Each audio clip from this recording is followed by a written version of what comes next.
So this is Captain Osh of the I.S.U.P.K, and I'm here with Gary.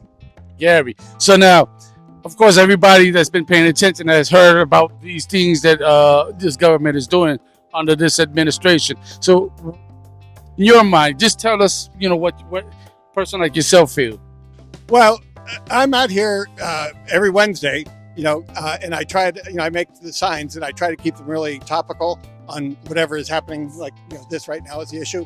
And I think it both gives encouragement to the drivers who are driving by who might not, know other people who are in opposition to what's going on. And by them honking their horns, I think it also affects the other people around them to think, oh, I guess a lot of people are opposed to this. Okay, so, and that's right. Everybody that does, because I've heard it, people just honking their horn, and obviously there's people who's against it. Do you think that this government under this administration is now being run by mafia figures? However you want to describe them, I think I initially resisted to use the word fascist, but it's becoming clearer every single day that we've had a fascist takeover of the United States government, by absolutely authoritarian, government. And they act like mafioso, whether they're actually in a mob, it's another story. But yeah. Okay, so would you say that because everybody's forced to live with this, we all are being affected in one way or another, doesn't matter what side of the aisle you're on, everybody's being affected. Could you compare what is going on today in terms of being forced to live in such a way that's not your normal way, the same way that the native Indian population felt when a lot of these folks came here? Well, I'll tell you, I'm retired, and this is not how I plan to spend my retirement. But I just feel that because of, the crimes that are being committed every day, the just injustice that's being committed every day, I've got to speak out and try to get as many other people, to join me. And I'm really looking forward to this November, because I think the chances of kicking Donald Trump out right now are pretty slim to none. But taking away his power in Congress is crucial. Everyone, and I underline everyone, who is legal to vote has got to vote. Okay. My observation, I do see Democrats who are opposing everything that he stands for. Yet, I don't see much push from them. And I feel like they're all in it together. Do you feel the same? Well, there's definitely a lot of, Democrats, who are pretty weaselly about their opposition, more concerned to, hold on to their seat of power. On the other hand, I do feel there's, a younger generation, excuse me, of Democrats coming up who are saying, no, I'm not going to take corporate money. And no, I'm not in there just to hold a seat. I'm in there to fight what's going on, and I think that's going to be important that we elect them this November. Okay. Sorry. Okay. Yeah, and it's still, okay, I understand that there might be some who think that way, but, based off, this is just all based on what I see on social media, such as TikTok and Facebook and so on and so forth. I don't really see action. I see a lot of words, and I see you're out here, it appears to me that you're a man of action. You came out here to at least push, against it, but those that are in the seat, aren't really doing much for even a person like yourself. I feel like you're being played.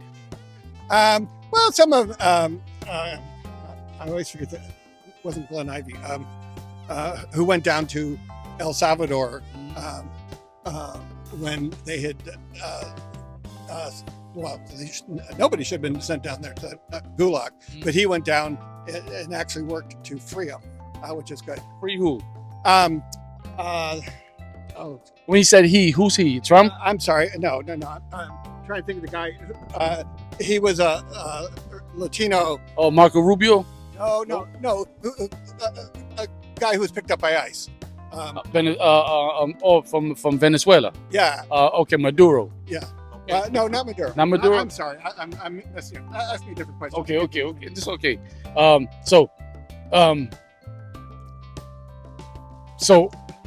given the history of America and all that it, you know, all the systems that were built within America, I know, and I'm a Latino myself, so I'm asking this from that point of view as a Latino and seeing the systems that are set up in this country, this empire. I see that. Would you say because of the current situation that the roosters have come home to roost? Roosters and how? Give me. Meaning this. Look at the current events. The ICE agents raiding Latino homes, separating families, separating you know, just children from their parents, and now, for instance, you're being affected as well from what is being done. Do you think that maybe this is all payback? Well, I don't consider, you know, payback. I think they are trying to use a system to aggrandize their power and steal money from the working class in the United States. Okay, so off of that, and this is the last question. You said steal from the working class. So it's in other words, stealing from the working class could be equal to stealing from a community. Yes or no? Yes. Oh, sure. Right. So now, think about all the indigenous families here who land was stolen. Their minerals, gold, diamonds.